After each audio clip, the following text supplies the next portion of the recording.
네, 안녕하세요 여러분들. 한능검 중급 담당 오는 큰별쌤 최태성입니다. 역사는 최태성! 빵! 여러분들 드디어 고려 끝났어요. 시계 풀고 해야지. 왔다 갔다. 네. 자, 여러분 드디어 고려가 끝났습니다. 야, 진짜 금방 오죠, 여러분들. 화이팅. 네, 요렇게 또 조선도 금방 갈 거예요. 금방 갑니다. 금방. 조금만 힘을 내셔가지고 달려봅시다. 오늘 고려 끝났으니까 오늘은 좀 끝나고 나서 맛있는 음료수라도 뭐 떡볶이라도 뭐 하나 꼭 드세요. 여러분들을 위해서. 왜냐면 대단한 걸 한 거니까. 여러분들 칭찬 많이 해주셔야 돼요. 저는 칭찬 박수. 네. 자, 바로 들어가겠습니다. 고려 오늘 문화 마지막 깔끔하게 끝나겠습니다.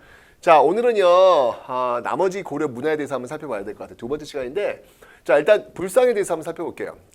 우리는 알고 있어요. 통일신라 불상, 그 석굴암 본전불, 그 압도하는 그 위엄, 그 권위, 완벽미를 추구하는 어떤 그런 모습 보고 있죠. 그런데 이 모습이 고려시대 오면요 뚜루루루루룩 무너집니다. 글쎄요, 무너진다라고 하는 것들이 후져졌다라고 하는 표현을 쓰는 것은 좀 아닌 것 같아요. 왜냐하면 그건 그 나름대로의 또 의미가 있는 거니까.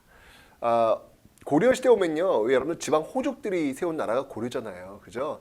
그 지방 호족들의 연합에 의해서 세워진 나라였기 때문에 문화들 역시 마찬가지로 그 지방의 특징, 지방색을 많이 담고 있어서 굉장히 개성적이에요.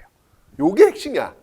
통일신라는 여러분들 통일시켰던 그 왕권의 어떤 강화, 이런 모습들에서 어떤 단일화된 어떤 그 문화를 탁탁 만들어냈다고 본다면, 고려는 지방마다의 어떤 특징들을 담아내고 있다. 요게 이제 핵심적 포인트가 되겠습니다. 그런 어떤 느낌 속에서 보시면 되겠습니다. 자, 먼저 초기. 네, 1170년 그 이전에 있는 초기 불상부터 한번 보죠. 맨 처음에 유행했던 그 불상은요, 어떤 게 유행했냐면 철불이 유행을 해요. 철로 만든 불상이 유행을 하더라. 철불. 자, 이 철불에는 그럼 어떤 것이 있을까요? 철불에는요 이런 불상이 있습니다. 바로 하남, 항상 장소가 먼저 나와야죠. 하사창동에 있는 철불. 하남 하사창동에 있는 철불이 유명합니다. 이 하남 하사창동 철불 같은 경우에는 이제 이런 얘기 있어요. 그러니까 왜냐면 왜 철로 만들었을까 불상을? 이유가 뭘까? 그 이유는 바로 전쟁 끝났잖아. 전쟁 끝났으니까 이제 무기를 다 회수 다 녹이는 거야. 녹이고 불상을 만드는 거지. 이제 평화의 시대가 도래했다. 이제 이런 무기는 필요 없다. 라고 하는 측면이 아니겠느냐. 뭐 그런 주장이 있습니다. 여러분들 철불 유행했고요. 그 다음이 또 뭐가 있냐면 대형 불상이 또 유행을 해요. 대형 불상들이 또 유행을 하고 있더라 라고 하는 거예요. 무지하게 큰 불상들이요 빠밤빠밤 하고 등장을 한단 말이에요. 엄청나게 큰 불상들이. 그 대형불의 그 대표적인 불상이 있다면 어떤 불상이냐면 역시 뭐니 해도 관촉사에 있는 이 논산이 있어요, 여러분들. 예, 논산에 있는 관촉사에 있는 돌로 만들었죠. 석조 미륵 보살 입상. 미륵불로 갑시다. 관촉사의 석조 미륵보살, 그걸 보살로 가야 되나? 그렇죠. 아직은 안 했으니까 보살로 가야 되겠다. 보살 입상, 서 있는 모습이라는 얘기죠. 네. 이렇게 지금 서 있는 어떤 그런 모습들로 지금 관촉사의 석조 미륵보살 입상이 있습니다. 뭐 미륵불이어도 뭐 가만 있어봐. 이거를 미륵보살 입상으로 가겠습니다. 이런 어떤 철불과 이런 대형불이 유행하고 있었다라고 하는 거 기억해 놓으시면 되겠습니다. 특히 여러분 이 관촉 석조 미륵보살 입상은요. 제가 이제 이게 슬라이드를 이렇게 보여드려요. 보여주고 맨 처음에 통일신라 시대 불상을 보여줘. 뭘 보여주냐면 석굴암 본전불 딱 보여준 다음에 그 다음 딱 눌러가지고 딱 관촉사 석조 미륵보살 딱 나오잖아요. 그러면 이렇게 웃어요, 다들. 왜냐면 석굴암 본전불, 통일신라 시대의 석굴암 본전불의 어떤 그 압도감이 있어요. 뭐 이런 느낌이 있는데 딱 이게 나오면 얼굴이 무지하게 커. 비례가 안 맞아. 이러면서 뭔가 웃음이 나온다는 이야기예요. 이거 뭐냐면 개성미예요, 여러분들. 네, 개성미입니다.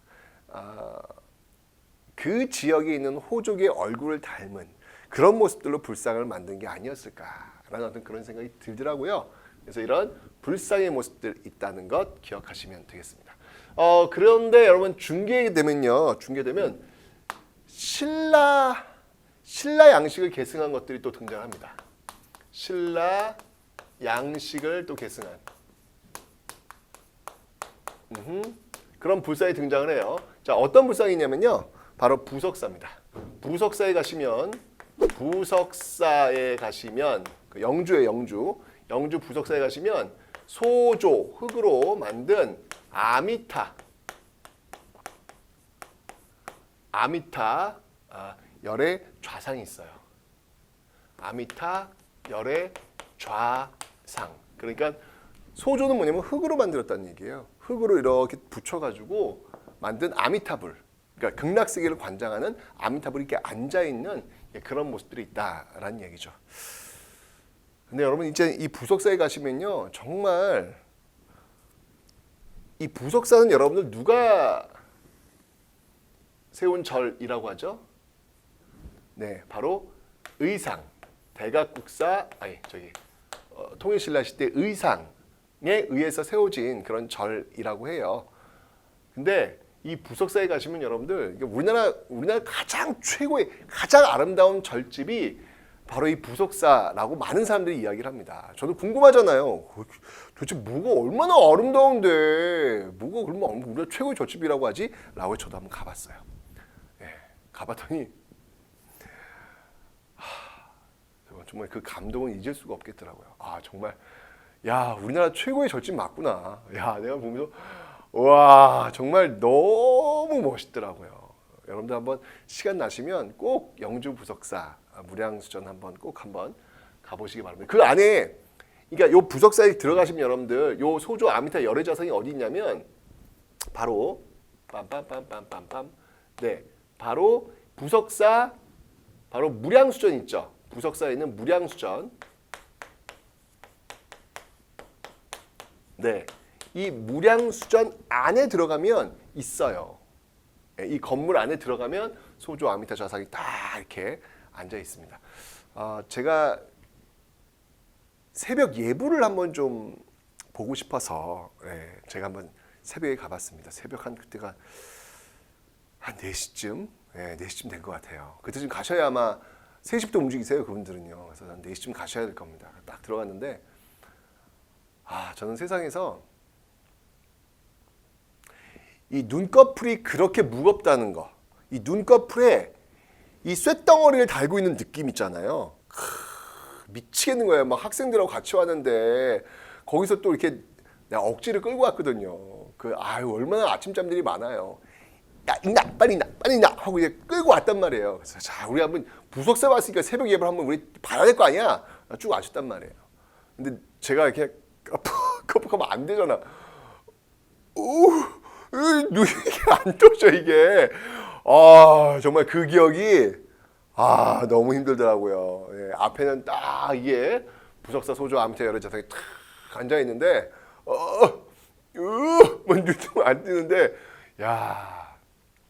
하여튼 여러분 새벽이 되시면 한번 꼭 가보시기 바랍니다. 네, 무량수전에 있으면 무량수전도 보시고 아미타 열의 좌상도 한번 만나보셔야 합니다. 자, 이런 어떤 불상들을 고려 불상들을 만나볼 수 있고요. 후기 불상들은 또 많이 있는데요. 유명한 건 아니니까 넘어가도록 하겠습니다. 사실 유명하다는 어떤 기준도 이게 교과서에 있으니까 이제 그렇게 얘기하는 거지. 다 나름대로 의미가 있습니다, 여러분들. 네. 자, 다음 불탑을 한번 보도록 하겠습니다. 자, 불탑은 바로 부처님의 사리를 모셔둔 탑이다라고 설명드렸습니다. 고려 초기의 불탑은요, 이 당시에는 그냥 승탑을 한번 볼까요? 승탑. 이 당시에 불탑이 아니라 승탑. 승탑은 뭔지 알죠? 승려, 스님들의 사리를 모셔둔 탑인데 이때 고달사지 승탑이라는 게 있어요. 고달사지 승탑. 이게 이제 유명을 합니다. 고달사지 승탑. 이게 여러분들 승탑이라고 하는 건 여러분들 어떤 종파와 연결된다고 제가 설명드렸죠? 승탑이라고 하는 것은 이게 지금 선종과 연결이 되잖아요. 선종과. 그죠? 네, 바로 그 선승, 스님에 대한 그 참선을 도와주는 그 스님, 스승에 대한 어떤 그런 그 기억을 하기 위해서 승탑을 세운다라고 제가 설명드렸잖아요. 여러분들 고려를 세운 사람이 누구예요? 호족과 육두품이라고요. 특히 호족들의 어떤 정신적인 어떤 그 축이 뭐였냐면 바로 선종과 풍수일이잖아. 그죠? 그러니까 당연히 신라 하대, 호족들이 활동했던 그 신라 하대와 그 호족들이 세운 나라 고려 초기에는 승탑이 유행할 수밖에 없는 거예요. 그래서 신라 하대 때 제가 설명드렸잖아요. 승탑이 유행해서 뭘 썼죠? 철감선사 승탑. 제가 알려드렸죠. 고려 초기에는 또 이 고달사리 승탑이 있습니다. 아주 진짜 물론 철감선사 승탑이 좀 더 화려해요. 고달사리 승탑은 살짝 좀 이렇게 단순함이 있는데 어쩌면 나름대로의 고려 초기 어떤 개성적인 어떤 그 미 이런 것들을 많이 담고 있다라는 거 기억하시면 되겠습니다. 초기에는 이런 게 있고요. 그 다음에 이제 고려 중기로 오면요 불탑이 있어요. 진짜 유명한 탑이 있죠. 바로 월정사. 월정사 팔각 9층 석탑.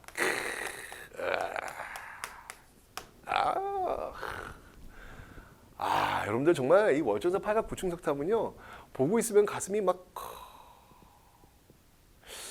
언제가 좋을까? 겨울이 좋을 것 같아요. 예, 월정사 겨울이 좋을 것 같아요. 겨울에 그 월정사 이게 저 전나무 이 길이 기가 막히게 이뻐요. 특히 눈이 왔을 때 남친과 또는 여친과 함께 가보시는 것도 좋아요. 예, 가서 휴대폰에다가 이제 음악 러브 스토리 루루루루루루루루루 틀어놓고 탁 하면서 팍 이런 거 한번 해보시면 그러면서 이 전나무 숲에 올라가면요 아마 평생 기억이 남을 거예요. 헤어지면 안 돼요 대신. 그럼 너무 가슴이 아플 것 같아. 거긴 도저히 못 갈 것 같아. 딱 그래서 올라가시잖아요. 올라가면 월정사 팔각 9층 석탑이 여러분 기다리고 있을 거예요. 그 차가운 공기를 탁 코로 마시면서 말이죠. 다 이 월정사 팔각 9층 석탑 바라보고 있으면 거기에 그 풍경이 다 달려 있거든요. 그 바람에 의해서 소리가 정말 청아해요. 그 청아한 소리를 탁 들으면서 그 앞에 보면 그 절을 바라보면서 이렇게 그 탑을 바라보면서 절을 하고 있는 그 조각이 하나 있어요. 진짜 기도하는 그 모습이 정말 종교인의 어떤 그 모습들을 보이면서 많은 것들을 생각하게 해줍니다. 진짜 멋있어요 월정사. 거기 가다 보면 여러분들 왜 산채 정식도 또 유명하거든요. 예, 맛있는 것도 드시고 거기 가서 월정사의 어떤 그 멋진 추억도 한번 만드시고 좀 더 시간이 남으신다면 같이 손잡고요. 그 뒤쪽으로 올라가시면 상원사가 있어요. 현존 우리나라 최고 가장 오래된 동종, 상원사 동종 제가 설명드렸잖아요. 거기까지 올라가는데 한 1시간 반에서 2시간 정도 천천히 올라가시면 될 거예요. 그래서 딱 올라가셔서 상원사 동종 딱 만나보시면 하루 코스가 정말 너무 멋지게 연인들끼리는 여러분들 땀을 좀 흘리셔야 돼요. 그래야 기억이 많이 남아. 예, 자꾸 이렇게 어두운 데 가서 이렇게 노래만 부르지 마시고요. 네, 그런 얼마나 좋아. 그 어떤 그 서로 사랑하는 사람들이 그 파란 하늘과 눈을 딱 마주하면서 저벅저벅 서로의 소리를 들어가면서 너무 좋지 않습니까? 데이트 코스로 제가 강추합니다. 고려 중기 월정사 팔각 9층 석탑이었습니다. 네.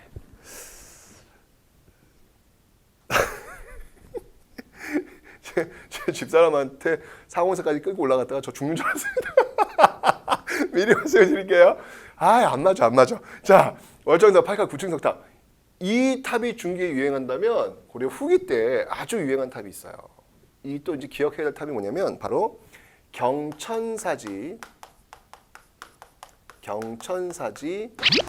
10층 석탑. 완전 중요. 완전 기억하셔야 됩니다. 이 경천사지 10층 석탑이라고 하는 것은요, 여러분들 이것은 원나라의 영향을 받은 탑이에요. 기본적으로 여러분들 생각해 보세요. 이게 왜 그러냐면 우리나라는 기본적으로 여러분들 짝수층 안 만들어요. 우리는 항상 홀수층 탑입니다. 근데 이게 10층이잖아. 이상하잖아. 이상하죠. 당연히 우리나라 전형적인 탑이 아니니까. 원나라. 이 당시에 이제 원간섭기잖아요, 여러분들. 그래서 당연히, 그러니까 제가 늘 얘기했던 게 뭐냐면 항상 그 시대가 어떤 시대인지 보시고 문화재를 보시라고요. 단순하게 그냥 막 외우려고 하지 마시고 그 시대의 어떤 분위기 속에서 문화재가 나온 거니까. 그래서 원의 영향을 받은 그런 탑이기도 하고요. 그 다음에 이제 이 경천사 10중석 탑은요, 이게 대리석으로 만든 탑이에요. 이 대리석으로 만든 탑이라서 이게 비에 약해요. 그래서 여러분들 이 경천사 10중석 탑은 지금 어디 있어요? 국립중앙박물관 실내에 들어가 있어요. 그 이유가 바로 그겁니다. 예, 그래서 실내에서 지금 있으니까 국립중앙박물관 가시면 아마 제일 먼저 이렇게 딱 들어가자마자 딱 눈이 띄어요. 예, 그래서 경천사 10층석 탑 한번 만나보시기 바랍니다. 이 경천사지 10층석 탑이 여러분들 나중에 이게 이제 조선시대 영향을 또 미쳐요. 이거 굉장히 유사한 탑이 하나 있어요. 그 탑이 어떤 탑이냐면 바로 원각사지 10층석 탑.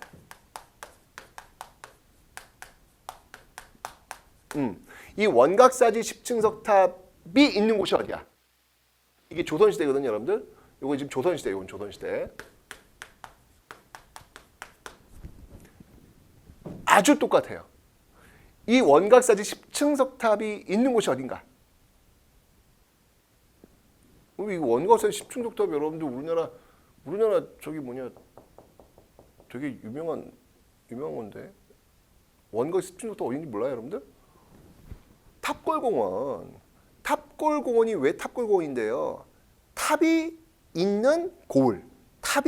이 탑이 있기 때문에 탑골공원이라고 부른 거예요. 옛날 파고다 공원이라고 불렀죠. 파고다가 영어로 파고다가 그게 탑이거든. 이게 있는 탑이에요. 그래서 경천사 10층석 탑의 영향을 받아가지고 또 원각사지 10층석 탑, 이거 이제 세조 때 만든 그런 탑이거든요.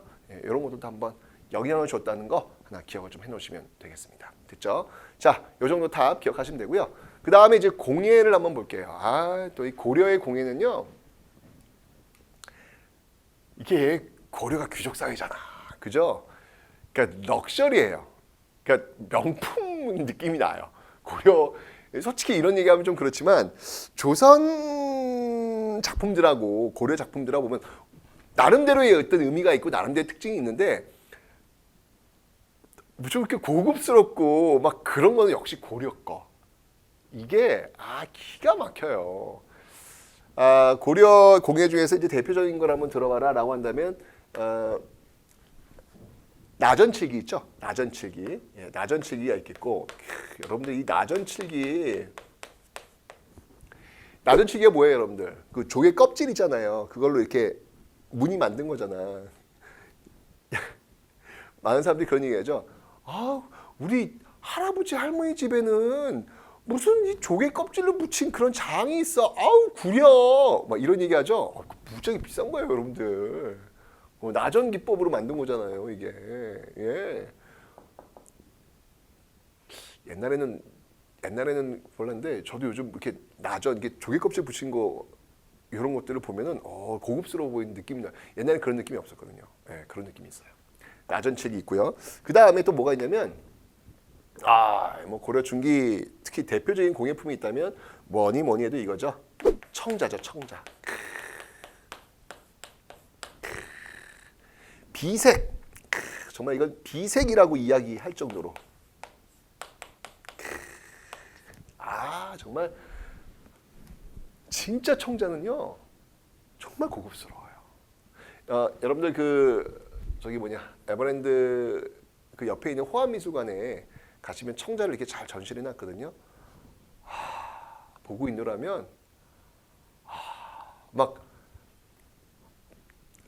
이거 어떡하니, 이거 너무 근사한 거예요. 너무 멋있어요. 거기 있는 찬찬히 잘 보세요. 그럼 많은 게 보여요. 여러분들은 주로 이제 박물관 가시면 어떻게 하는지 아세요? 네, 카메라 고정시켜 주세요. 네, 이렇게 본 다음에 이렇게 보시고요.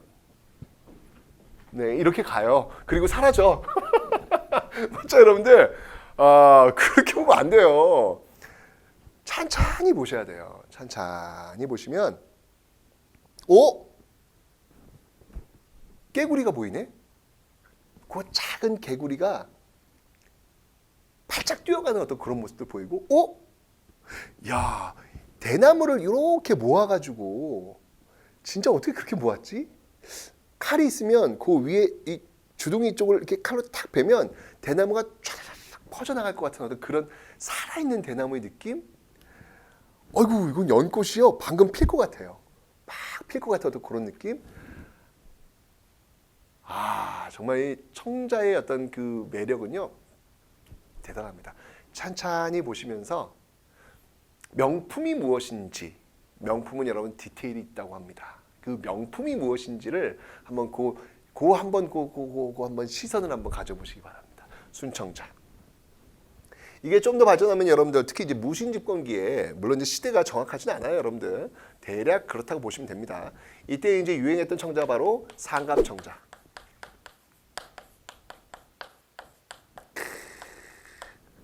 상감청자. 아, 여러분들 그 학 있잖아요. 그 매병, 운항문 매병, 예, 구름하고 그 학이 같이 이렇게 움직이는 그 매병을 이렇게 보고 있으면 여러분들 거기도 규칙이 있다. 아무렇게나 학이 날아가는 게 아니야. 일정한 방향, 아래쪽으로 내려가는 학이 있고 위쪽으로 상승하는 학이 있고 아주 일정하게 배치가 되어 있어요. 여러분들 상감청자를 보면 굉장히 복잡해 보여요. 복잡하고 화려함은요, 굉장히 복잡하고 화려하면 뭔가 좀 이렇게 그 고급스러움이 좀 떨어져요. 그래서 복잡함과 화려함과 고급스러움을 같이 연결한다는 건 정말 어려운 기법이거든요. 근데 상감청자가 그걸 해내요.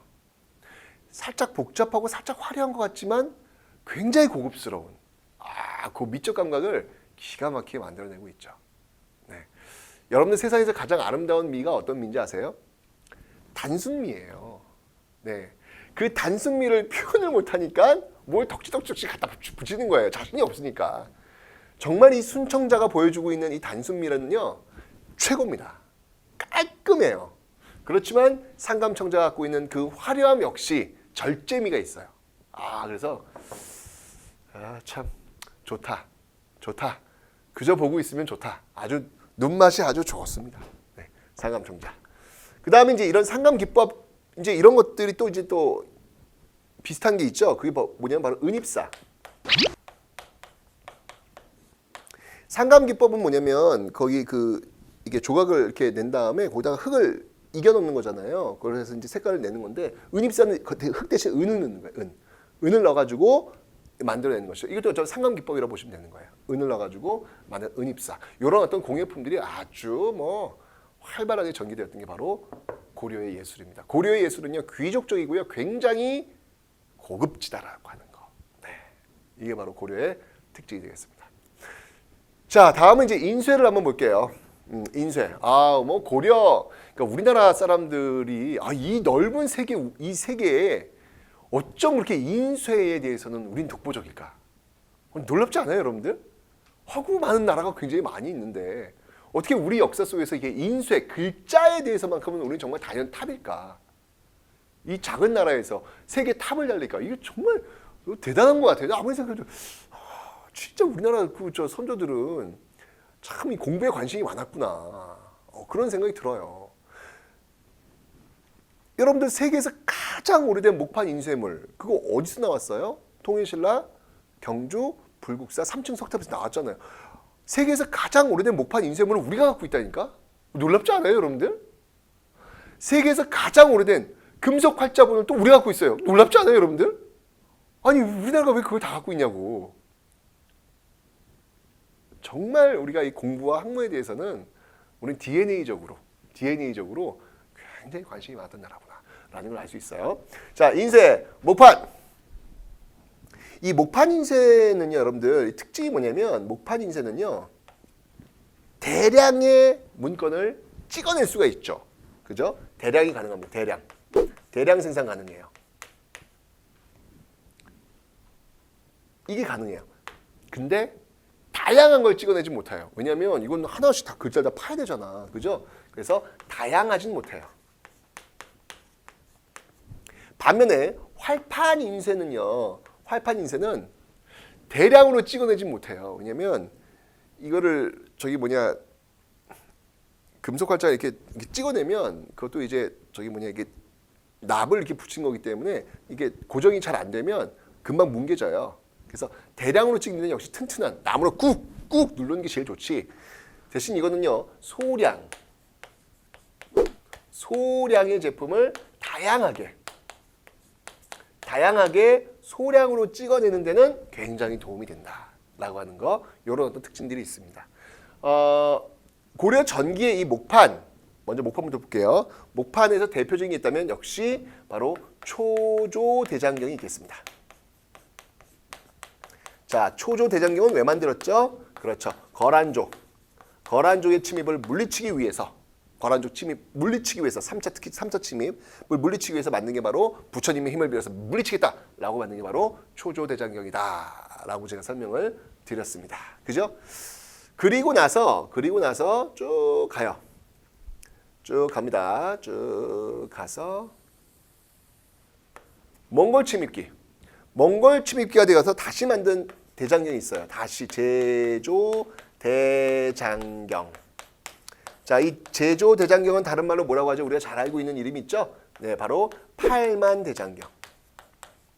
그죠? 팔만대장경이 있습니다. 왜 이거 만들었냐면요, 저 초조대장경을 불태워. 누가 몽골이 나빠 진짜, 남의 나라 문화를 그렇게 불태우면 되네, 불태운단 말이에요. 그래서 제조대장경, 팔만대장경이 있는데, 요거는 여러분들 마찬가지로 요 팔만대장경은 잘 알겠지만 바로 몽골을 또 부처님의 힘을 빌려서 물리치겠다라는 의미에서 만들었다라는 거 기억하시면 되겠습니다. 됐죠? 자, 이렇게 있고요. 그 다음에 이제 활판을 한번 볼게요. 금속활자 볼 텐데, 이 금속활자 같은 경우에는요, 정말 최고죠. 일단 가장 오래된 것으로 일단 알려지고 있는 게 뭐냐면 바로 상정고금 예문이라고 있어요. 상정고금 예문이라고 있습니다. 요거는 인종 때 이제 만들어진 걸로 알려지고 있는데, 말 그대로 예로부터 내려지는 지금까지 내려지고 있는 예법, 이런 전례서예요. 예법과 관련된 걸 모아놓은 거예요. 근데 요거는 지금 전해지질 않아요. 기록은 있는데 전해지질 않아.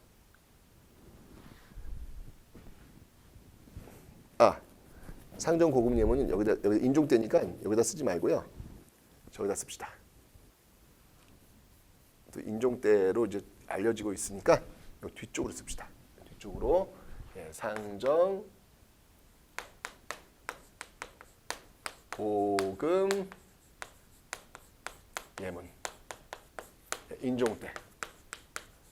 하지만 전해지지 않는다는 거. 하지만 이제 후기로 오면 여러분들 그 유명한 있죠. 현존 세계 최고 가장 오래된 금속활자본. 네, 그게 뭐였냐? 바로 그 이름도 유명한 바로 직지 심체 요절. 네. 직지 심체 요절의 역사적 의의가 있다면 뭐가 있을까요? 바로 현존 세계 가장 오래된 최고 금속 활자본이다. 이건 지금 프랑스에 있습니다. 프랑스에 있다라는 거 기억을 좀 해놓으시면 되겠죠. 정말 대단하죠, 그죠? 세계 최고. 근데 한편으로 보면 이런 것도 있어요. 와, 우리 거 정말 대단해. 와, 멋있어. 라고 했는데 너무 취해 있지는 마세요. 중요한 건 가장 오래됐음에도 불구하고 그것이 세상을 바꾸어내는 데 있어서는 큰 힘을 발휘하지 못했다는 한계도 있다는 거예요. 직지심체조, 현존 세계 최고. 이 최고의 그 금속 활자, 그 이후에 나온 게 바로 구텐베르크의 그 인쇄잖아요. 금속 활자잖아요. 그런데 그 구텐베르크의 그 금속 활자는 세상을 바꿔냈거든요. 왜 그거보다 더 먼저 만들어낸, 우리는 세상을 바꾸지 못했는데 왜 우리보다 더 늦게 만든 그 금속 활자가 세상을 바꿔냈을까에 대해서도 한번 우리가 생각해 볼 필요가 있다는 이야기예요. 왜 그러냐면 구텐베르크의 그 금속 활자 같은 경우에는요, 그 찍어내고 있는 책들이 어떤 책들이었냐면 바로 일반 대중들이 좋아하는 책들을 많이 낸 거예요. 즉 그런 책들을 많이 찍어내면서 그들의 의식을 바꿔낼 수 있는 그런 역할을 한 거죠. 그런데 여기 있는 이 직지심체 요절, 우리 어떤 금속 활자 같은 경우에는요, 지배층들이 어떤 불교 교리를 알기 위한 그 정도에 그쳤다는 것. 그래서 세상을 바꾸는 파급 효과는 적었다는 것. 이게 한계라는 거예요. 항상 여러분들 우리 거에 대한 자부심 갖는 것도 중요하지만 그것이 갖고 있는 한계도 함께 여러분들이 기억해 주셨으면 좋겠고요. 왜냐하면 그걸 알고 있어야 우리가 지금 무엇을 하고 있는 것인지, 내가 지금 하고 있는 것이 정말 세상에 도움을 줄 수 있는지 없는지에 대한 논의까지도 가능하기 때문에 그렇습니다. 네, 그런 것도 한번 고민을 해볼 수 있는 시간이 되었으면 좋겠습니다. 직지심 조절했습니다. 어쨌건 뭐 어쨌든 글자, 이 활자에 있어만큼은 우리가 타이틀 다 갖고 있어요. 목판도 우리가 갖고 있고 금속 활자도 우리가 갖고 있고. 아, 정말 대단한 것 같아요. 그죠? 자, 이제 건축을 한번 보도록 하겠습니다. 건축, 고려의 건축. 이 당시엔 여러분들 고려 초기에는요, 어떤 것들이 유행했냐면 주심포 양식이 유행을 해요. 자, 이 주심포 양식이 뭐냐면요, 이런 거예요. 지붕이 있고요. 참, 누가 그러더라. 그림을 그릴 때 우리는 지붕을 먼저 그린다. 하지만 진짜 집을 짓는 사람들은 주춧돌을 먼저 놓는다. 그래요. 멋진 말이더라고요. 그죠? 예, 어떻게 이렇게 허공에 지붕부터 우린 떠 있어. 자, 이렇게 있으면요. 이렇게 있으면 기둥이 있을 거 아니에요. 이렇게 주춧돌을 이렇게 놨죠. 그러면 여기 위에 이렇게 지금 기둥들이 이렇게 올라와요. 이렇게 올라옵니다. 기둥들이 이렇게 올라와요. 올라옵니다. 올라올 때 요 위에 요 지붕을 받쳐주는 것들이 하나씩 있어요. 요게 뭐냐면 요게 포라고 해요. 요걸 포라고 해요. 요걸 포. 네, 요걸 포라고 합니다. 요걸 포라고 하는데 이 포가 기둥 주자야. 이 주자가 기둥 주자야. 기둥의 마음 심자야. 기둥의 그 한 가운데 올라와 있다는 거예요. 이렇게 하나씩 포가 올라와 있어서 이 양식을 우리는 주심포 양식이라고 하는 거예요. 이걸 우리는 주심포 양식이라고 그래요. 그런데 기둥과 기둥 사이에 여기에 또 마찬가지로 또 올라와 있는 게 있어요. 이런 형식이 되면 이걸 우리는 다포라 그래요. 빨간색은 그냥 중요한 의미는 아니고요. 그냥 이거 좀 표현을 좀 해주려고. 이런 건 우리 다포라 그러는 거예요. 다포. 이렇게 기둥뿐만 아니라 기둥과 기둥 사이에도 있는 거. 이걸 다포라고. 많은 따자 포가 많다는 이야기야. 근데 고려 전기에는요, 이렇게 주심포 양식이 유행을 했다라는 것이죠. 그리고 알겠지만 여러분들, 요 그 기둥들도 이렇게 보시면, 이 기둥들 이렇게 보시면요, 요게 살짝 요렇게 조금 살짝 배가 불러 있어요. 이런 것들을 뭐라고 하냐면 바로 배흘림 기둥이라고 그래요. 배흘림 기둥. 이거 왠지 아세요, 여러분들? 이게 살짝 볼록 튀어나온 거야. 왜 그러냐면 이게 지금 지붕의 무게가요. 여기 우리나라 지붕은 어마어마하게 무겁습니다, 여러분들. 왜냐면 여기 흙이 올라가기 때문에 엄청 무겁거든요. 그 지붕을 받치고 있는 게 기둥이야. 우리는 벽이 우리 건축에서는 이 벽이 아무런 힘을 주질 않아요. 그냥 진짜 막말로 발로 뻥 차면요, 그냥 푹 꺼질 정도로 모든 힘은 기둥에서 맞춰줍니다. 기둥에서. 근데 이 기둥이 직선으로 한번 있다고 한번 생각해 볼게요. 직선. 그럼 어떤 느낌이 들까? 그 엄청난 무게를 받치고 있는데 직선이야. 그러면 그걸 바라보고 있는 사람 입장에서는 굉장히 불안해요. 왜냐면 이 직선에다 이렇게 넘어질 같은 그런 느낌을 들잖아. 그죠? 근데 살짝 배를 이렇게 좀 통통하게 살짝 만들어주면 마치 왜 스프링이 무거운 걸 받을 때 이게 퉁 받을 때 느낌 있잖아요. 퉁 받을 때 느낌. 그래서 약간 배가 좀 볼록 나오는 그런 느낌? 그런 느낌을 주면서 보는 사람의 어떤 시선 자체를 굉장히 편안하게 만들어주는 그런 모습들도 있다고 합니다. 바로 그런 배열림 기둥의 어떤 미적 감각이었습니다. 이런 주심포 양식들이 유행했는데요. 이 당 고려 전기의 주심포 양식 건물이 남아있지 않아요. 남아있는 건 고려 후기에 남아있습니다. 그래서 고려 후기에 이런 주심포 양식의 어떤 그런 건물들로서 뭐가 있냐면 대표적인 게 바로 봉정사 극락전. 봉정사 극락전. 그 다음에 수덕사 대웅전. 수덕사의 대웅전. 그리고 부석사의 무량수전이 있습니다. 부석사의 무량수전이 있습니다. 제가 얘기했죠? 이 부석사 무량수전 안에 들어가시면 바로 부석사 소조 아미타 열의 좌상을 만날 수 있다라고 설명드렸습니다. 이 부석사 무량수전 와 너무 예뻐요. 진짜 그 처마선 어떡할래? 너무 예뻐요. 진짜 예뻐요. 여러분들 제가 늘 매번 강의에서 얘기하지만 부석사에 가실 때는요, 그 입구에서 표 딱 끊으신 다음에 부석사 무량수전 올라가셔가지고 그 기둥, 그 베을림 기둥 있잖아요. 그 베을림 기둥에 손을 딱 터치할 때까지 절대로 뒤를 돌아보시면 안 됩니다. 큰일 납니다.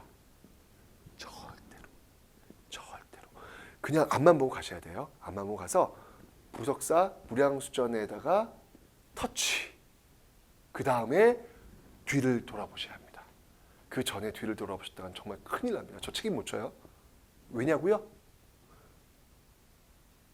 가보셔야 합니다.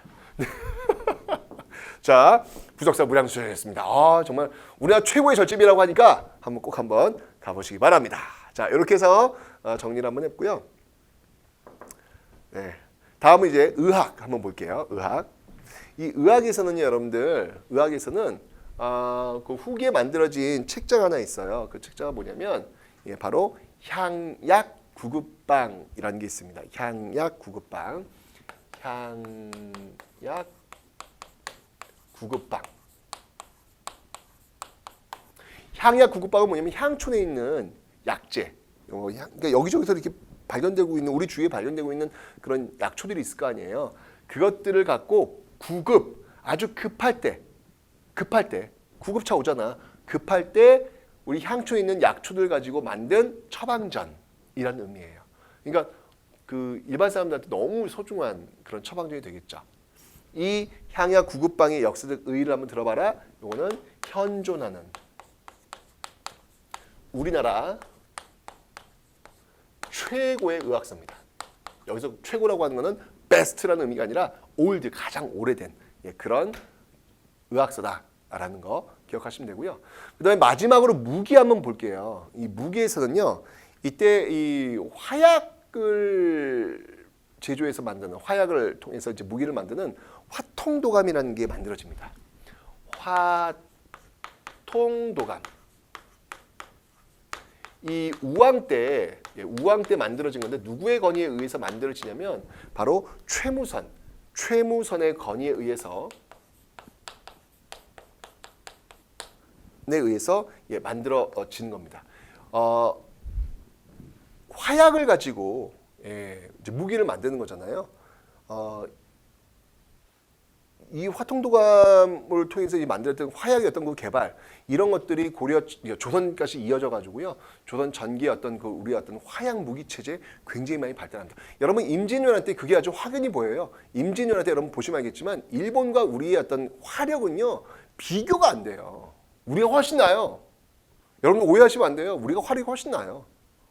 화약 무기가 훨씬 더 발달되어 있거든요. 거기는 조총이라고 하는 것과 어떤 그 전술적인 어떤 그 방법들이 결합이 되어서 극대화시킨 거지. 그냥 진짜 화력 자체만 본다면요, 우리가 훨씬 더 월등합니다. 이순신이 그걸 알고 있었던 거예요. 이순신은 정확하게 우리가 화력이 뛰어나다, 우리의 화력을 극대화시킬 수 있는 장소에서만 싸운 거예요. 그러니까 이길 수밖에 없어요. 이순신은 그걸 정확히 알고 있었던 것이죠. 그런 역사가 바로 이렇게 고려 말에 이미 화통도감에서 나오고요. 고려 말에도 여러분들 그 일본을 아주 혼내줬던 그런 전투가 있습니다. 진포해전이라 그래가지고 금강 쪽이거든. 이 화약 무기 통해 가지고 아주 큰 승리를 거두었던 전투가 있었죠. 바로 진포. 네, 금강 쪽이에요. 네, 바로 전투에서 큰 승리를 거두었다. 진포해전. 이런 것도 여러분들이 기억을 좀 해놓으시면 되겠습니다. 됐죠? 자, 그럼 이제 중요한 내용들, 정말 시험에 진짜 나오는 어떤 그런 내용들은 뭐가 있는지 한번 살펴보도록 하죠. 일단 여러분들 여기서는 항상 사진을 보시고 이게 어느 시대인지, 특히 철불과 그다음에 이 대형불이 유행했다는 사실, 요거 여러분들 좀 기억을 좀 해놓으시면 될 것 같아요. 됐죠? 그리고 중기로 오면요, 네, 중기로 오면 이 신라 양식을 계승한 그런 불상도 보이고 있다는 거. 그리고 이제 뭐니 해도 이 월정사 팔각 구충석답 요 사진 보시고요. 요거 고려 전기 탑이구나라는 거 꼭꼭꼭 기억을 좀 해놓으시면 되겠습니다. 그리고 청자가 있다는 사실도 봐주시면 되겠습니다. 순청자와 상감청자 시기를 너무 이렇게 구분하지 마세요, 여러분들. 이게 혼재되어 있는 거니까. 후기로는요, 역시 또 이 경천사지 10층석 다 빼놓을 수 없죠. 경천 원나라의 영향을 받았다는 사실까지 여러분들 기억을 좀 해놓으시면 되겠습니다. 그리고 직지심치우절은 또 우리의 또 자랑이죠. 현존 가장 오래된 그런 금속 활자다라는 거 받으시면 되겠습니다. 됐죠? 네, 요 정도, 요 정도를 여러분들이 좀 기억해 놓으시면 되겠네요. 됐죠? 자, 이렇게 해서 여러분들 지금 이제 고려시대 문화까지 끝났습니다. 끝! 와우! 네, 12강으로 끝났고요. 이제 여러분들 조선도 여러분이 이제까지 해왔듯이 그냥 확 순식간에 그냥 정복을 하셔야지 느려지면 안 돼요. 알았죠? 여러분들 순식간에 그냥 쫙 달려보시기 바랍니다. 여러분 고생 많이 하셨고요. 자, 이제 고려 500년 끝났고요. 자, 이제 또 조선 500년, 그 500년의 역사를 시작합니다.